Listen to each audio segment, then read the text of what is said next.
Sa larangan ng boxing, sadyang hindi papahuli ang ating mga kababayan pagdating sa larangang ito. Isa ang mga Pilipino na nirerespeto sa boxing sa mababang timbang dahil sa angking bilis at lakas na taglay ng ating mga kababayan. Isa rin sa dahilan kung bakit ngayon ay napapansin na ang talento ng mga Pilipino sa usapang boxing. Yan ay dahil sa ating pambansang kamao, Manny Pacquiao. Sa halos 3 dekadang pakikipagsagupa nito sa ibabaw ng lona, ay sadyang hindi matatawaran ng mga parangal na hatid nito sa ating bansa at bumasag ng record sa mundo ng boxing. Dahil dyan ay mas lalong nabigyan ng tsansa ang ilan pa nating mga kababayan na makilala ng ibang lahi at maipakita ang mga talentong meron ang ating mga kababayang Pilipino. Kaya sa video na to ay ating itatampok ang top 10 best knockout ng ating mga kababayan sa larangan ng palakasang ito. Dito ay makikita natin kung gaano katindi ang kamao ng mga Pilipinong boksingero. Sa ika-10 bilang, Mike Plania vs. Joshua Greer. Ang bakbakang ito ay heavy underdog ang ating kababayan. Ngunit ipinakita niyang Pinoy kung gaano kalupit ng patamaan nito ng isang malupit na left hook para mapabagsak si Joshua Greer.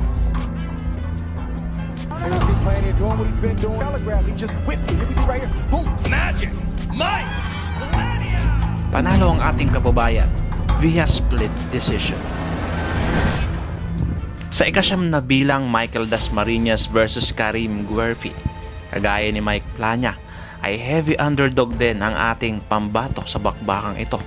Ngunit sadyang hindi pa dadaig ang ating pambato nang patamaan ito ng isang rumaragasang kaliwa na halos umiwalay ang kaluluwa ng Frances na kalaban.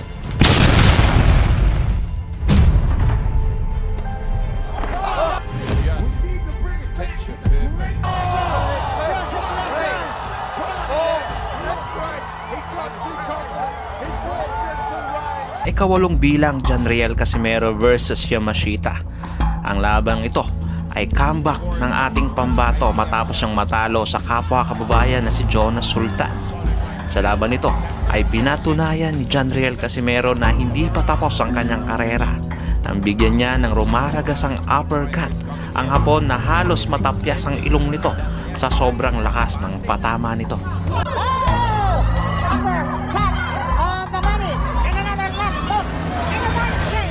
Rapid something. Ayan o, yung uppercut on the bottom, takiliran, dumukot sa ilalim. Yung uppercut niya, consistent Casimero. Nag-anak, pa-pacing lang, mukha ng bagong market. Mukha ng bagong market. Pakataw!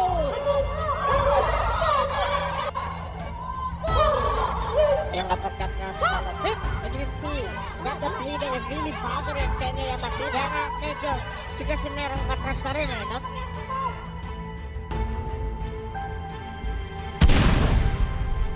Another night uppercut. Wala na. Wala na. Wala na.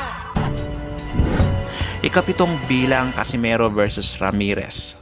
Ang bakbakang ito ay ang pagdepensa ng ating kababayan sa kanyang hawak na titulo. Dumayo pa ang Mexicano para lang agawin ang hawak-hawak na titulo ng ating pambato. Ngunit nabigo ang Mexicano nang palamunin ni Casimero ng mabibigat na kamao ang nasabing Mexicano.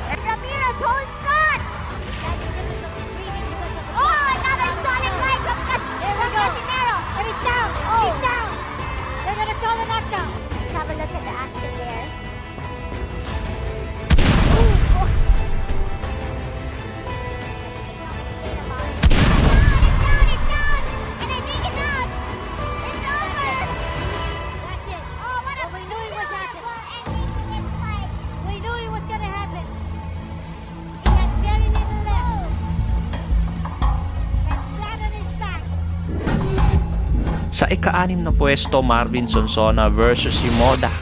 Dito ay pinaglabanan nila ang bakanting WBO International Featherweight title.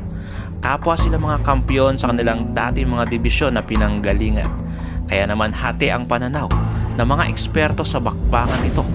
Ngunit ang ating bagitong pambato ay sadyang hindi nagpadaig sa labang ito nang bigyan niya ng hindi nakikitang uppercut ang Hapon at naging knockout of the year noong 2014.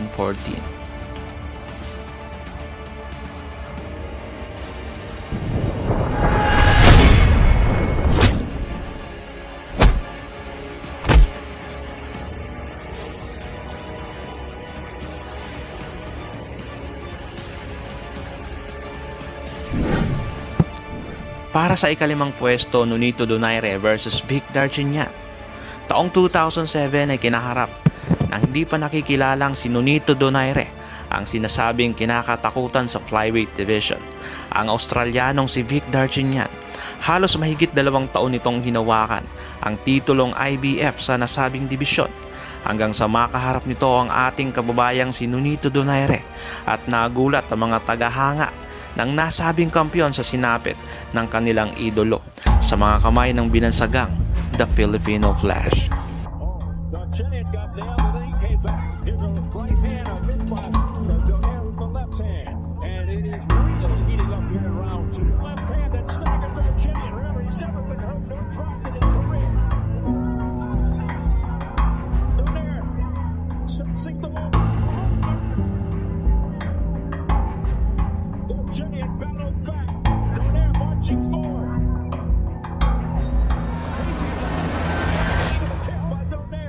On there.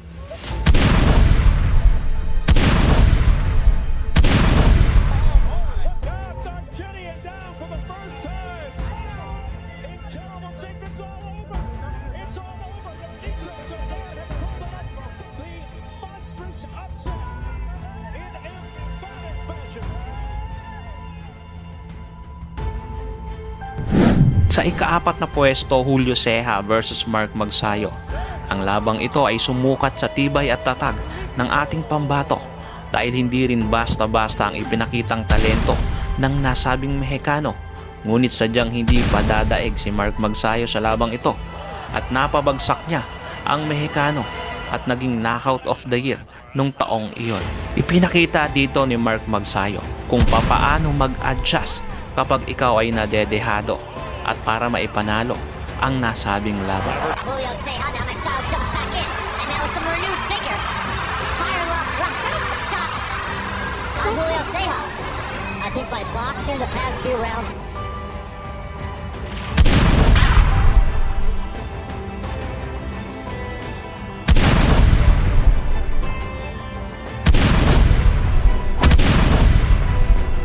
Not taking a lot of. Oh! What a shot! Here's the backflip. Executed. Wow. To have the energy to do that. Para sa ikatlong pwesto, syempre hindi makakalimutan ng mga laban ng ating pambansang kamao. Isa na rito ang laban niya sa Mexicano ay hinarap niya agad itong si David Diaz na siyang may hawak ng WBC title. Kahit na si David Diaz ang kampiyon sa nasabi ng ating pambansang kamao. By Pacquiao, any of the punches. Kamao pa ang nakakatama ng napakabilis na iba't ibang anggulo ng mga suntok na siyang nagpahirap agad sa kampiyon, ng Amerikanong kampiyon.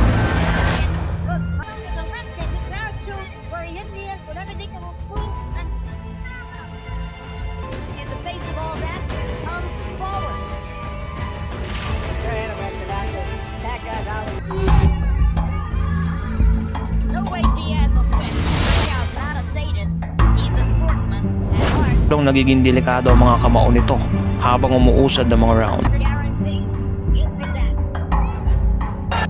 Tuloy-tuloy na sinasalo ni David Diaz sa mga opensa ni Manny Pacquiao sa round 9 at hanggang sa para sa ikalawang pwesto, Nonito Donaire versus Fernando Montiel. Kinaharap ni Nonito Donaire ang sinasabing halimaw sa bantamweight division noong mga panahong iyon. Ang labang ito ay napaka-importante sa ating kababayan dahil dito niya nakuha ang 2 titulong WBC at WBO. Nagulat ang mga tagahanga ng Mexicano ng pangisayin ng ating kababayan, ang Mexicanong kampiyon.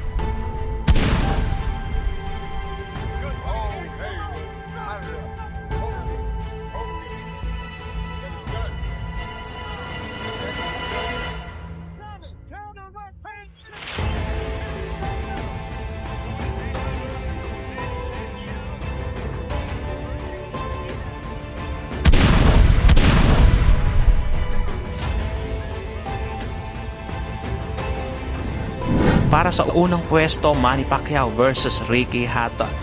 Nagulat ang mga tagahanga ng Briton nang napaaga ang pagtatapos ng naging laban. Dahil sa ipinakitang liksi ni Manny Pacquiao, ay pinalamon ni Manny Pacquiao ng mga kamao ang nasabing Briton.